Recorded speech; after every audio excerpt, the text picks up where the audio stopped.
rin gumawa ng play. Ang Tinutuloy Aurora, nila. tinutuloy at pina-first down. Ugi Shadow, killer na Retry kay Demon Kite mapupunta. Ngayon lalaban na lang ang Phoenix Army. Nagkatali-tali, nagkaipit-ipit. Si Trimar yung tumumpas sa kamay ng Aurora. Ngayon si Doming Kite sa likod, siya pa yung maiipit. Dito mama yung Mountain Shocker mula dito kay Saida. Pero tinamaan siya ng stun na magmumula Si kay Jack sa Edward likod. kay Life. Pero sa likod ay si Chakno. Manggugulo na lamang.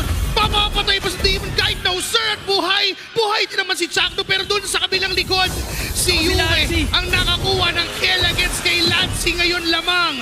Ang Aurora, 4 men down and a possession for the Lord. Mag-isa na lang si Chakno dito at hindi pa pinapauwi ni Doming Kite.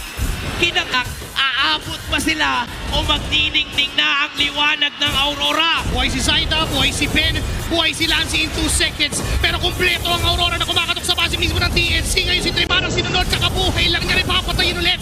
Edward ay low, tinamaan ng turn apart memory. Hindi makapag-tower lock ngayon ang Aurora. Lumalaban pa ang Phoenix Army. Order of PNC nandyan, pero Demon Kite sumugod. Buhay pa rin naman ang TNC.